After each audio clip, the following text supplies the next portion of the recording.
Hello दोस्तों, नमस्कार। Welcome back A to Z classes.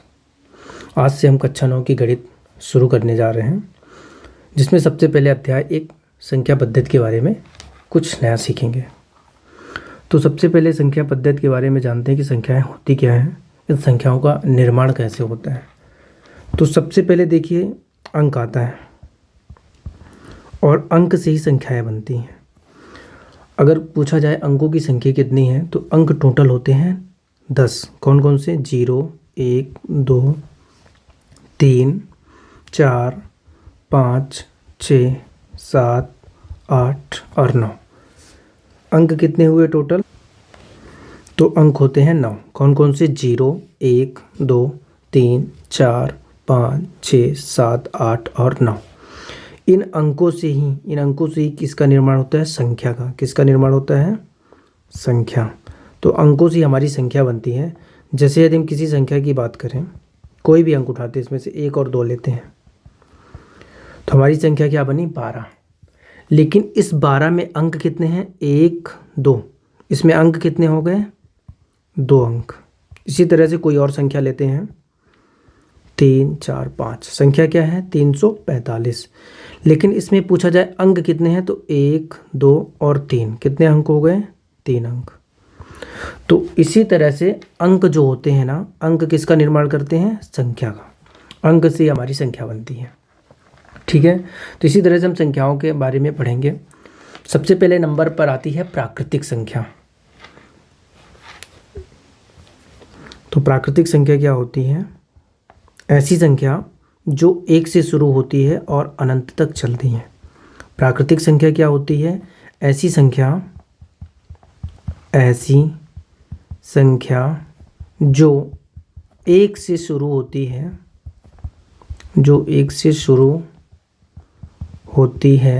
और अनंत तक जाती है,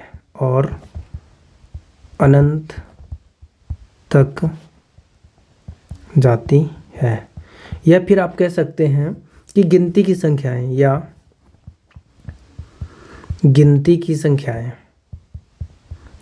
संख्याएं को हम प्राकृतिक संख्या कहते हैं। इसे हम कैपिटल N से प्रदर्शित करते हैं। किससे प्रदर्शित करते हैं? कैपिटल N से। जैसे 1, 2, 3, 4, 5, 6, 7, कहाँ तक? अनंत तक। तो अगर आपसे कोई पूछे प्राकृतिक संख्या क्या होती है, ऐसी संख्या जो 1 से शुरू होती है और अनंत तक जाती है, उसे हम प्राकृतिक संख्या कहते हैं। ठीक है। यह गिनती की संख्या है। आपने कभी भी जब गिनती की संख्या पढ़ना शुरू किया तो हमेशा 1 से ही शुरू किया होगा, ना कि 0 से। 1, 2, 3, 4 ऐसे आप गिनती पढ़ते गए। तो गिनती की संख्याएं ही दरअसल क्या कहलाती हैं? प्राकृतिक संख्या कहलाती है। अब आगे की बात करते हैं हम, पूर्ण संख्या क्या होती है? पूर्ण संख्या, यदि हम प्राकृतिक संख्या में 0 को शामिल कर दें, यदि हम क्या करें, प्राकृतिक संख्या में 0 को शामिल कर दें तो पूर्ण संख्या बन जाती है। तो लिखते हैं प्राकृतिक संख्या में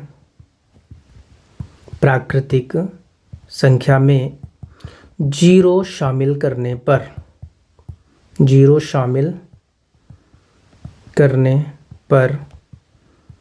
पूर्ण संख्या प्राप्त होती है, यह पूर्ण संख्या बन जाती है। तो इस तरह से पूर्ण संख्या भी हमें प्राप्त हो गई कि पूर्ण संख्या किसे कहते हैं। ठीक है। तो सबसे पहले जैसे एग्जाम्पल चलिए पहले लिखते हैं। जैसे पहले प्राकृतिक संख्या की बात करते हैं, 1, 2, 3, 4, 5, 6 डैश अनंत तक। तो ये कैसी संख्या है? अभी प्राकृतिक संख्या है, क्योंकि 1 से शुरू हो रही है। लेकिन जैसे ही हमने इसमें 0 को शामिल कर दिया तो ये क्या बन गई? पूर्ण संख्या।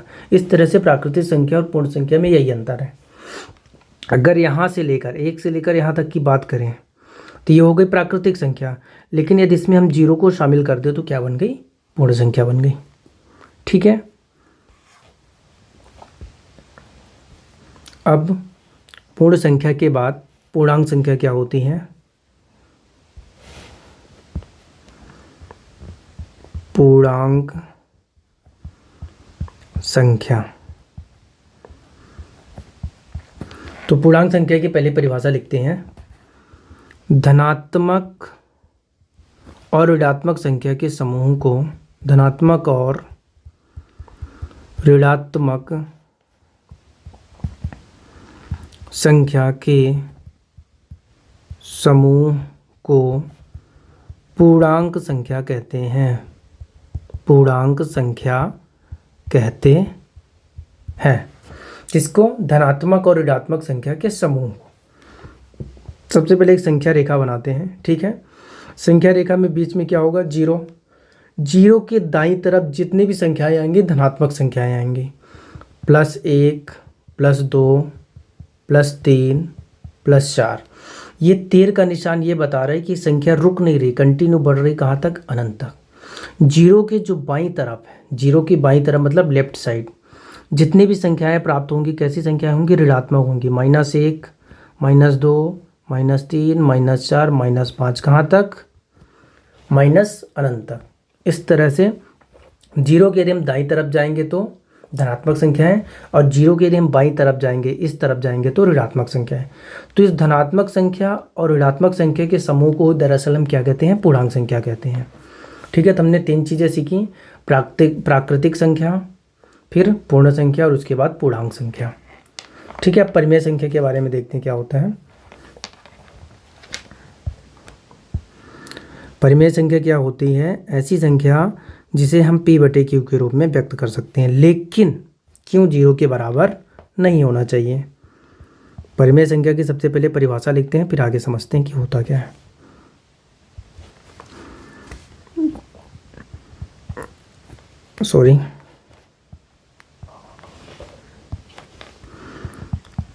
ऐसी संख्या जिसे p/q के रूप में व्यक्त किया जा सकता है। p/q के रूप में व्यक्त मतलब प्रदर्शित करना, व्यक्त किया जा सकता है, और p तथा q को पूर्णांक होना चाहिए, तथा p तथा q को पूर्णांक होना चाहिए। साथ ही जो q है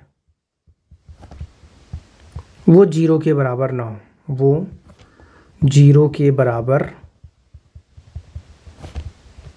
हो, अर्थात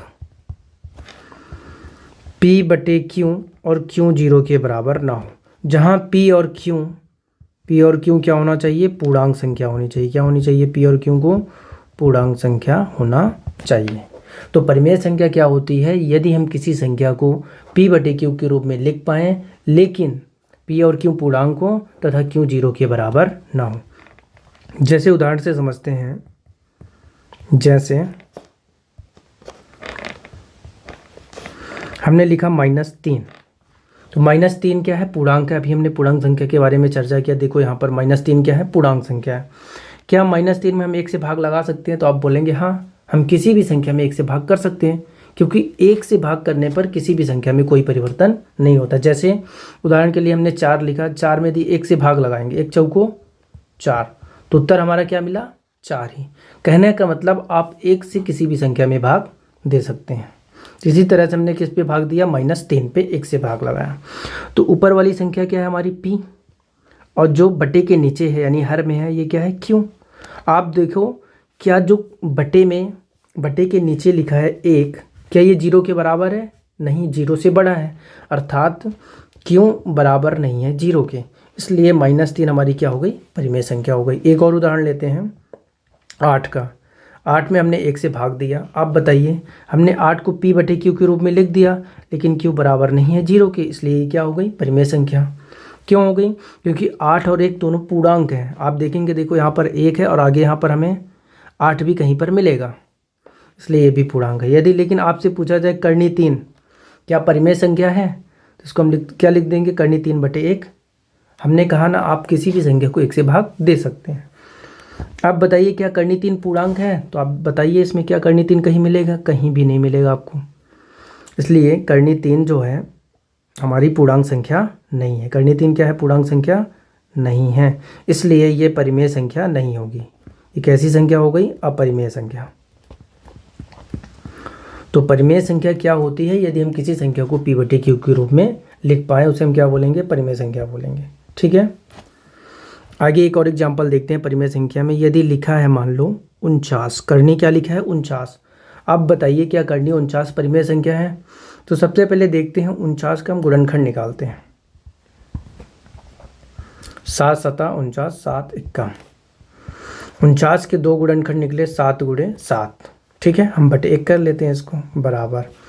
यहाँ पर आप देखो 7 कितने बार है, 2 बार, यानी कि यहाँ पर 7 का जोड़ा बन रहा है। क्यों बन रहा है? क्योंकि ये वर्गमूल है, यहाँ पर 2 रहता है। ठीक है, यहाँ पर क्या है, 2 है, तो एक 7 का पेयर बना, इससे हमने एक 7 को बाहर निकाला, युग्म है ना। 7 के जोड़े से हमने एक 7 को बाहर निकाला और यहाँ पर 1। आप बताइए, हमने इसको इस रूप में लिख दिया तो ये P बटे Q के रूप में बन गया, जहाँ Q 0 के बराबर नहीं है, इसलिए ये क्या है, एक परिमेय संख्या। एक और एग्जाम्पल लेते हैं।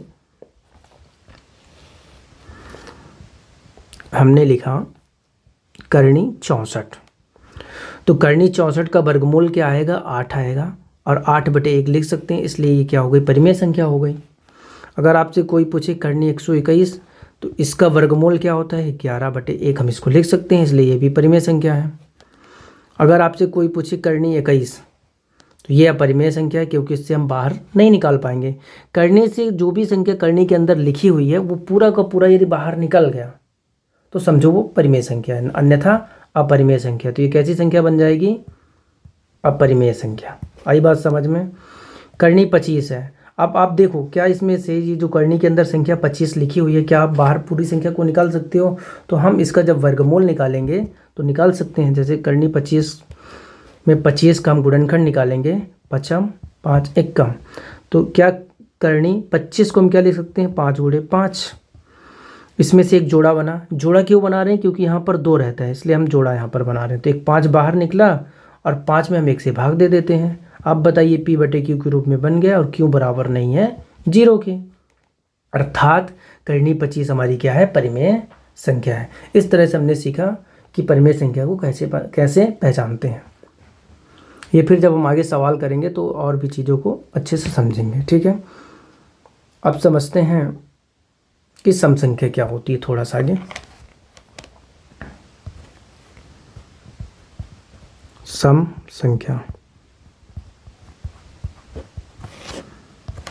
यदि किसी भी संख्या में 2 से पूरा भाग चला जाए, यदि किसी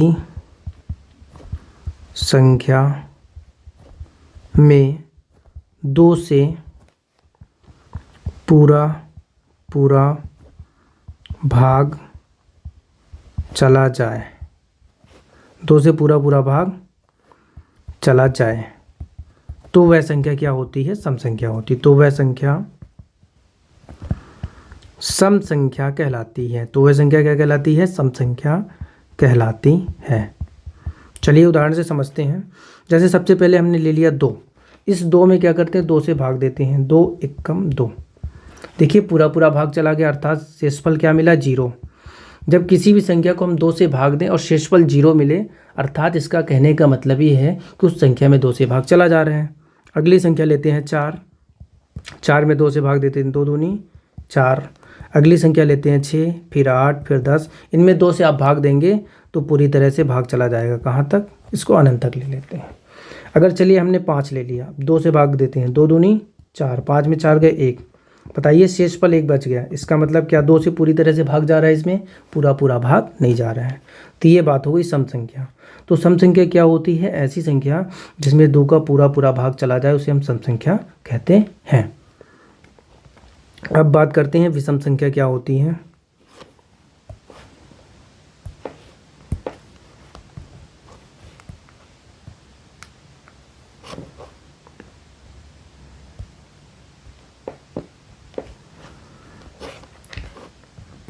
अगली हमारी संख्या है विषम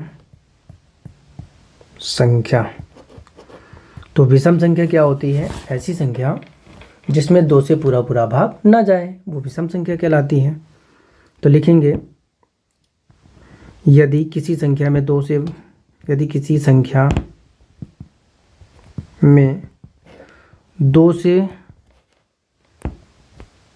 से पूरी तरह से विभाजित ना हो, ये लिख लो, 2 से पूरी तरह से विभाजित ना हो तो उसे हम विषम संख्या कहेंगे। ठीक है, यदि किसी संख्या में 2 का पूरा पूरा भाग ना जाए तो उसे हम विषम संख्या कहेंगे। कहने का मतलब कुछ ना कुछ उसमें शेष बच जाए। एग्जाम्पल के लिए जैसे 1, 3, 5, 7, 9, 11 कहाँ तक ये संख्या आ जाएंगी? अनंत तक। ठीक है, चलिए पहले 1 में भाग देते हैं 2 से और चेक करते हैं। 1 को लिया हमने, 2 से भाग दिया, क्या भाग जा रहा है? नहीं जा रहा है।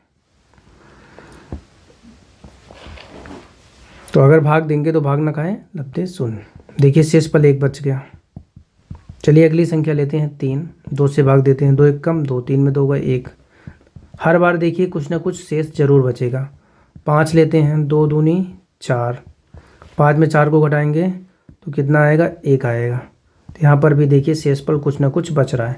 इसका मतलब यदि किसी भी संख्या में 2 से पूरी तरह से भाग ना जाए, कुछ ना कुछ शेष बच जाए, तो वो संख्याएं क्या कहलाती हैं? विषम संख्याएं।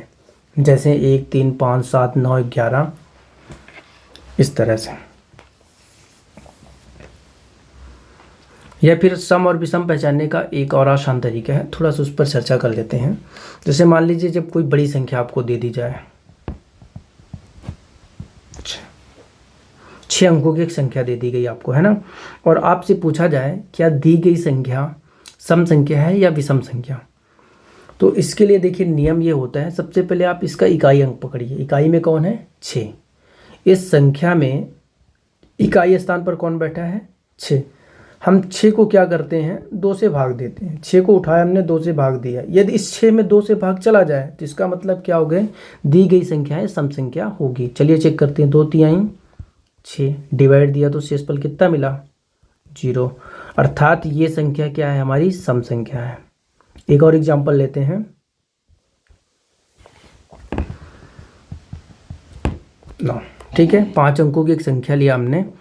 फिर से इसका कौन सा अंक लेना है हमें? इकाई अंक। इकाई में कौन है? 9। 9 में किससे भाग देना है? 2 से। 2 चौको 8, 9 में 8 घटाया कितना है? 1। देखिए इस बार शेषफल 1 बच गया। क्या पूरी तरह से भाग जा रहा है? नहीं जा रहा है। अगर पूरी तरह से भाग जाता तो यहाँ पर शेष कुछ भी नहीं बचता। क्या आता? शेष 0। लेकिन यहाँ पर शेष क्या बच रहा है? 1। अर्थात दी गई संख्या कैसी संख्या है? विषम संख्या। इस तरह से हम सम संख्या और विषम संख्या को पहचानेंगे। चलिए एक और एग्जाम्पल लिखता हूँ मैं।